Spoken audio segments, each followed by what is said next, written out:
So the drought situation here is awful. It's Western India, it's Northern India, it's into Nepal, it's Pakistan, it's Bangladesh, it's Indochina, China, that's Thailand, Cambodia, and Vietnam. And now it's gone up to Central Asia and southern China, as I say. These people, as you say, Herb, are suffering severely, and particularly, of course, with their agriculture, which you mentioned they're so dependent and so good at. So the record heat across South Asia is absolutely phenomenal.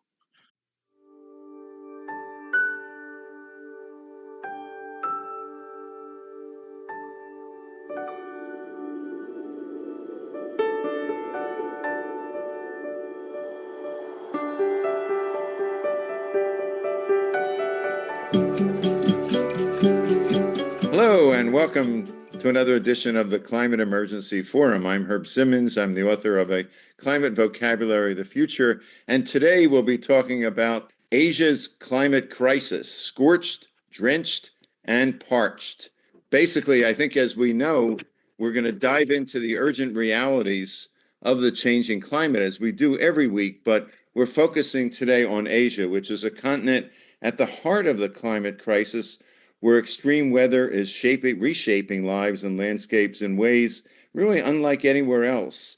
The diversity of Asia, as I think we know, is staggering. And even though we're going to focus primarily on South Asia, it's home to close to 5 billion people, 60% of the world's population, almost 50 countries. It spans towering Himalayan peaks, striking coastal megacities like Jakarta and many more, and vast monsoon-fed farm fields that over 2 billion farmers, small farmers, are present and working to provide the food we need in Asia. But this diversity fuels a unique climate challenge. It's a variety of extreme climate events, and they're all, like elsewhere on the planet, hitting harder and faster due to the climate heating.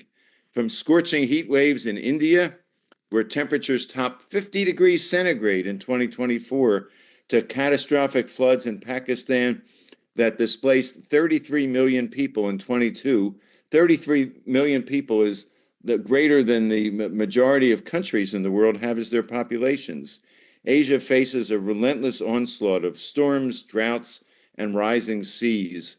The Himalayas, often called the third pole, are losing glaciers at an alarming rate, threatening water security for 2 billion people. And rivers like the Indus and the Mekong are challenged with all this drought and extreme weather. And the monsoon is also beginning to suffer. So when we put all these together, it's really an unprecedented situation there.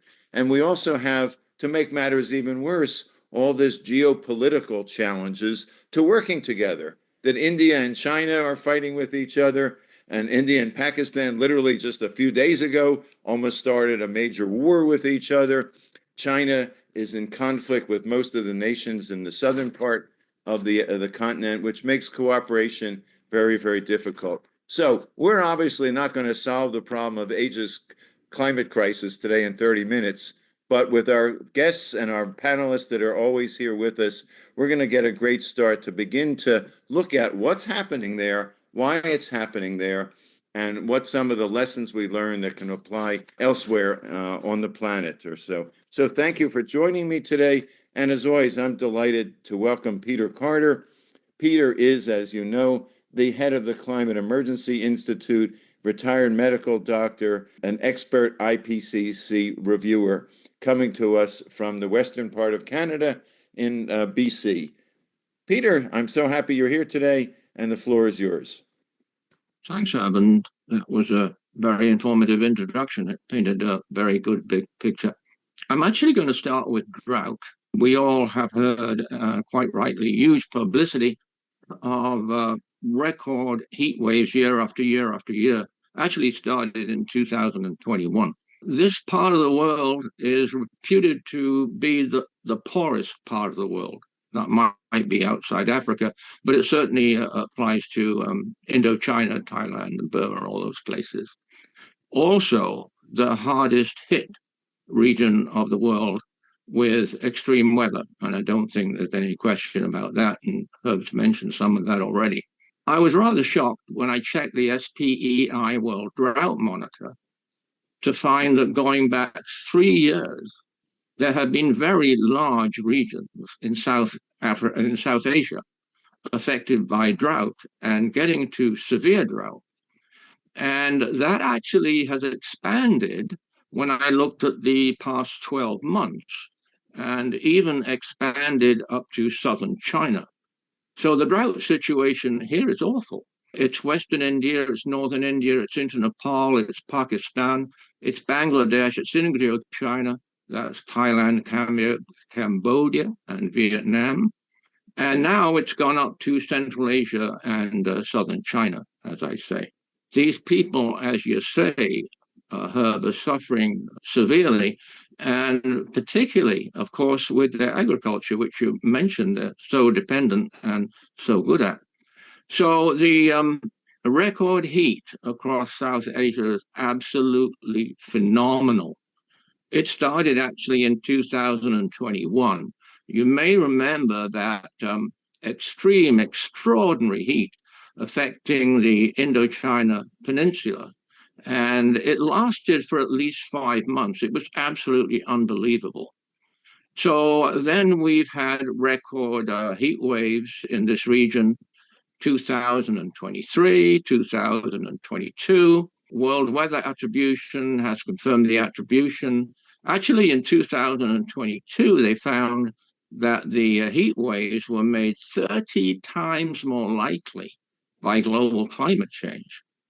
And then we got up to April of 2024 last year. Well, last year, of course, was a record year for global temperature increase. That wasn't expected, but it was. We had records in India, as you mentioned, Herb, up to 50 degrees C. The World Weather Attribution found that these trends in these heat waves are 45 times more likely due to climate change, which means due to our greenhouse gas emissions, and 0.85 degrees C hotter. So that's huge. So that brings us up to this year, last April. And really, that's the worst of all because the entire region of southern Asia was impacted, affected by the most extreme heat, particularly India and particularly Pakistan. The media reported that we had reached this year in these regions the limits of survivability. The global warming that we're at today, we've seen nothing yet because we now know, unfortunately, that emissions are not going to go down. They're just not. And that is the political situation, I guess you'd call it. A climate shift index with Climate Central, they have done a attribution already, and it's very high. Big increases of the heat waves in Southern Asia. So why? Well, there are many reasons, right? Global emissions are record high and they're going to go up higher. Atmospheric greenhouse gas concentrations are record high, and they're almost at the worst case scenario. Global temperature were record high. 24, 25, they were at the worst case scenario. But then the other killer, of course, is the reduction in aerosol cooling, which particularly affects this region because China, for about 10 years, has been reducing its air pollution. And so that means less aerosol cooling, and that means more heating for this region. So, an awful situation. I always take a deep breath after I listen to you, Peter, because you are so articulate in summing up the so many of the dimensions of the crisis and how mostly and maybe all are moving in the same direction, which is the wrong direction. And we'll talk more about that. I just want to comment that we're sort of starting a little mini theme of Asia here with this program. And soon we'll also have a program that focuses primarily on India, what the challenges are, as Peter began to articulate, and also what some of the solutions might look like, where we're having the executive director of the Healthy Climate Initiative at a future meeting. So stay tuned for that. Thank you so much, Peter. And let me turn, as always, to our regular Paul Beckwith. Hello, Paul. You are, as we know, a climate system scientist from Ottawa, Canada. You host your own YouTube channel, producing hundreds, if not over 1,000 videos on every conceivable climate subject. And we're happy to have you here. And as always, the floor is yours, Paul. Thank you, Herb, and prepare yourself to take an even deeper breath or perhaps even hyperventilate after my session. So, first of all, the people in Southeast Asia, India is 1.45 billion, Pakistan's 0.25, Bangladesh 0.17 billion. Add them all up, we're talking about 2.1 billion people. This is in South Asia. If you include Southeast Asia, countries like Indonesia and Philippines, you need to add another 0.7 billion. So South Asia is about a quarter of the global population, including Southeast Asia, it's about a third. In interesting statistics, the median age of people in that region is 27.5 years old, which is extremely young. It's only younger than that in Africa, which is under 25 years. Just to put that in context, North America's 35 to 39. Europe's the oldest continent, 42 to 44 and a half, something like that, average or median age. So, India and Pakistan, of course, are the dominant countries by population. And it's clear that climate change is a central escalating driver of conflict between India and Pakistan. We can talk about it as water weaponization. So, water security and stress is the biggest factor contributing to stress in that region. Both countries, India and Pakistan, rely on rivers fed by Himalayan glaciers, which are melting faster due to warming that exceeds the global average. So, the shift of precipitation in the Himalayas is shifting from snowfall to rainfall, 25% drop in snowfall recently. So that shifts the water, the timing, and the volume of river flows going through those countries. Now, those countries have a long-standing treaty called the Indus Waters Treaty it was a 1960 agreement, and that's under strain. In fact, water's become a strategic asset rather than a shared resource. So India recently suspended the treaty. This greatly amplifies the risk of wars. We had a recent skirmish for less than a week. Fortunately, that's calmed down a bit, but the problem of water scarcity in that region is not going away. So water is being weaponized in these political disputes. Upstream dams holding back more water in the Indus River from the Himalayas. More water is being diverted out. For example, diversions for groundwater replenishment are not really counted in the treaty. So, and then there's environmental degradation on the banks of the river, which change water flows as well because there's less infiltration into the soils and grounds. So the risks are large in that region. Water scarcity, drought, weather patterns, extreme weather events are increasing that risk. And it's not just a local risk. So there's, of course, because both powers, India and Pakistan, have an estimated several hundred nuclear weapons. If those went off in that region, that would trigger a global nuclear winter in all likelihood, according to the models.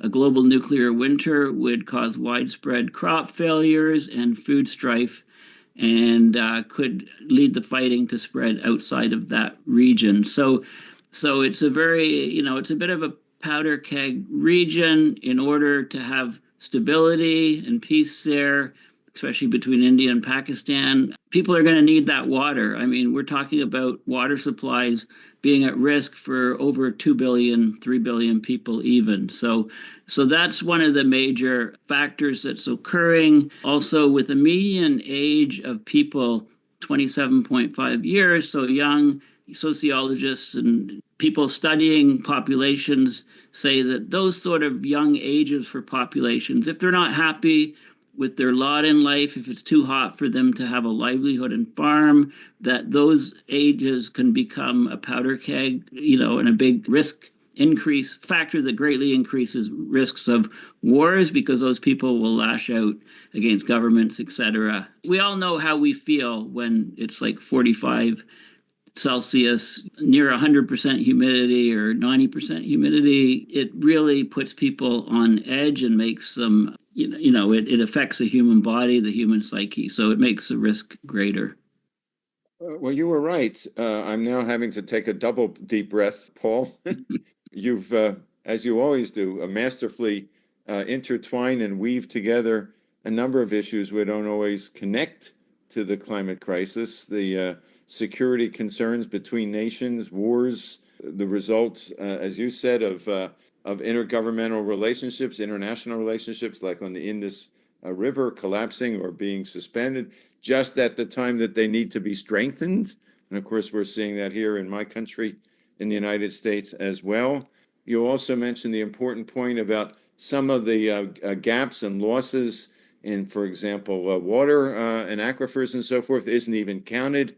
And it always reminds and shocks me that we don't really have like an international, basically, inventory of natural capital. Every company has a balance sheet, but if you looked at the balance sheet of the Earth, it would be pretty grim. It's getting more imbalanced every day, and the imbalance, of course, begins to accelerate as the countervailing forces get weaker and weaker. And lastly, your comment about the average age there being 27 and a half.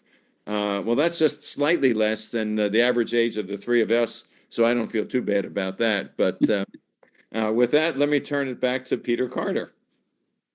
Yeah, thanks for mentioning the enormity of the population of this region, Paul. Yeah.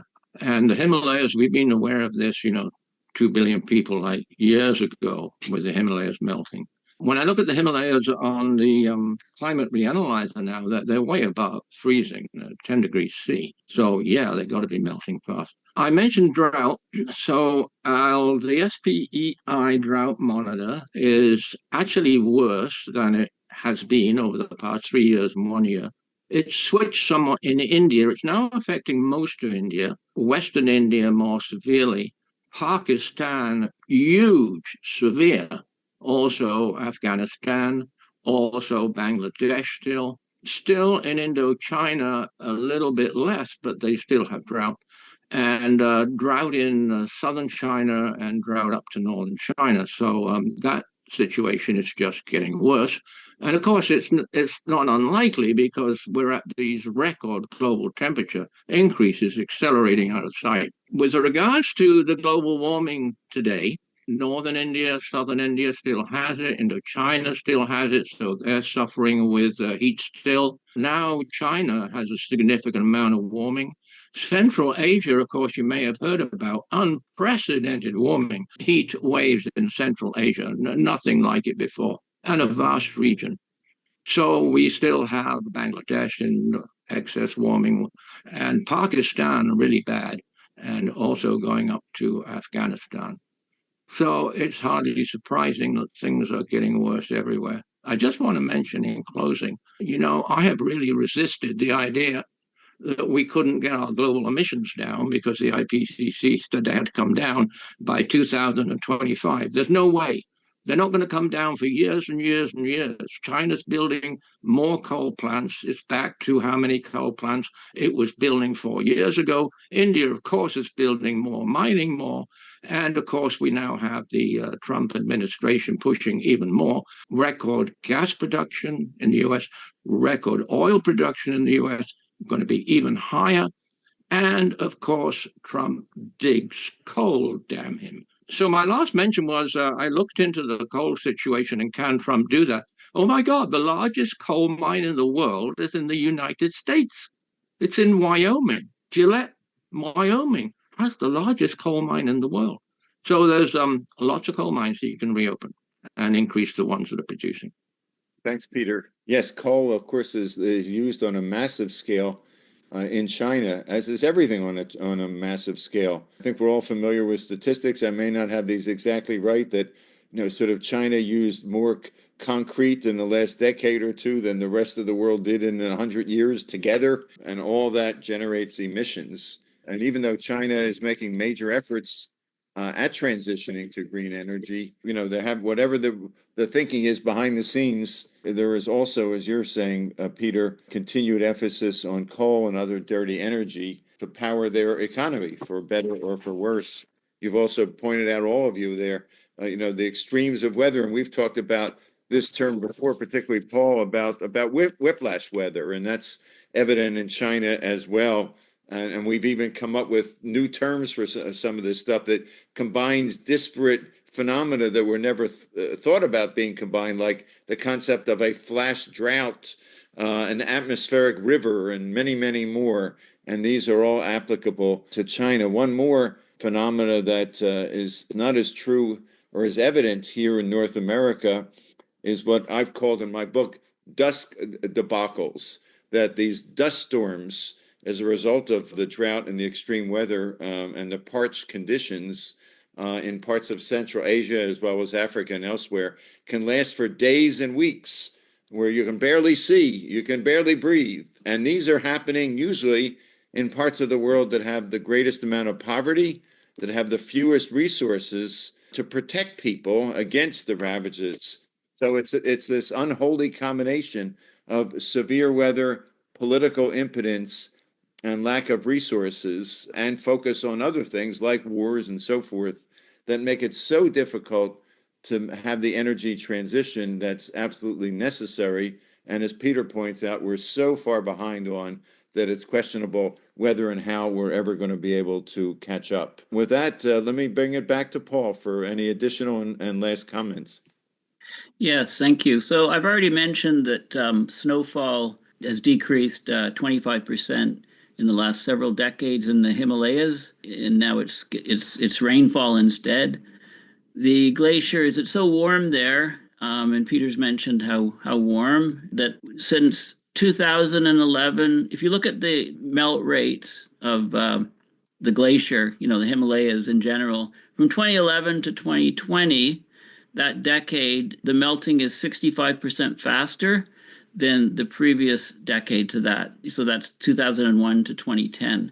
So it's a huge acceleration in the melting of that glacier. 60% of the flow rate of the massive Indus River, which feeds the water to Pakistan and India, is 60% of the summer flow is glacial meltwater. The total flow is something like 600 gigatons of glacier melt releasing water. And, those sort of huge numbers make you think of mass ice loss from Greenland, 300 gigatons, ice loss from Antarctica, 300 or 400 gigatons. We're talking about 600 gigatons from the Himalayas. So calling it the third pole, after the other two poles, the true poles, is a very good way of describing the Himalayas. So all of these changes are occurring very, very quickly. It really leads you to the question of, what's going to happen, say, in the near to mid to longer term future, when the glaciers are greatly reduced in the Himalayas and can no longer be relied on.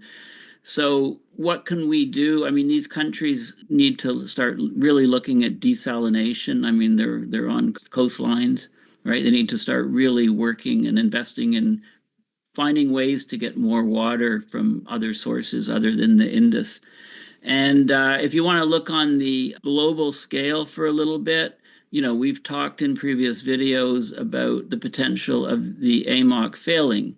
For example, the AMOC is greatly slowing down, and what that means is less heat goes from the tropics to the high latitude regions. So the tropics start warming at a greatly accelerated rate. We often talk about amplification of temperature warming at the poles, but the tropics are the warming there is starting to accelerate, and the rainfall patterns are changing. The ITCZ, Intertropical Convergence Zone, is shifting, so the patterns of rainfall are changing. And all of these things directly affect those billions of people that live in South Asia and Southeast Asia. That's, yeah. All these things are coming together, as both you and Peter have pointed out, and they're reinforcing each other. And the kinds of statistics you're pointing out, 60% more of this, 75% more of that. These are not 2% increases or 0.5% increases.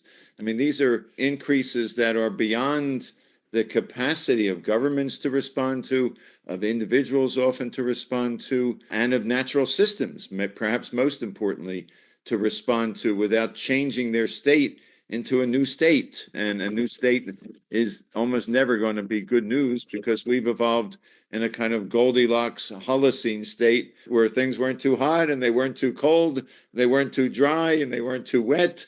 And, we've thrived as a human species.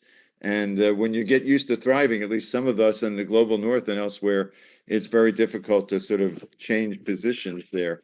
One of the insidious aspects of the accelerated melt of the glaciers is that in the short term, which may be 10, 20, 30 years or so, there's more water that's available as that glacier melt comes down and fills up the rivers. And so people then have every reason to be complacent. Well, what are we worrying about with a water shortage? We've never had a wider river.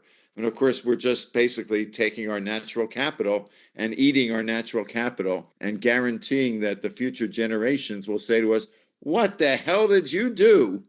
Where did that water go? And why didn't you do anything? Damn it. And I don't have the answer to that question, but that's one of the questions we talk about here, very, very frequently. And the last thing I'll say is that as I was listening to the two of you, I thought about the one time I was in India, which was many, many years, if not decades ago.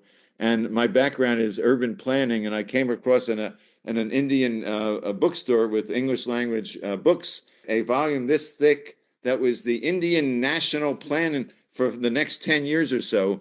And I was probably the only person in history who backpacked into India and bought this 6-pound document and put it in my backpack, rather than more food, because I was so impressed that they actually had a national plan. And all I can say is I will plead guilty that I don't follow whether they are doing that kind of national planning now or not, but I sure hope they are. Though hopefully, they don't need to produce 6-pound documents. It can be online. So with that, let me thank, as always, I think one of our more stimulating, even though every program we do, of course, is very stimulating, where we're beginning to turn our attention to the area that does have 60% of the world's population, some of the most unique physical features, challenges, and that basically, I think it's fair to say that as Asia goes, so the world will go. We hope to spend more time focused on India. We thank you for coming here today. If you like this program, we'd appreciate it if you would like it, to subscribe to our channel, to go to our website, theclimateemergencyforum.org. And if you're so inclined, and we hope you will be, to donate so that we can continue to put what is now well over 200 programs online that are seen by people all over the world. And please leave us your comments. Tell us what you think. Tell us what you'd like to talk about. Tell us what you're feeling about what's happening to the climate emergency and how it's affecting you and your life. And with that, as I mentioned, we'll have a future program very shortly that will zero in on India in particular. But for now, I want to say on behalf of Peter and Paul, thank you for participating, and we'll see you next week. Thanks so much.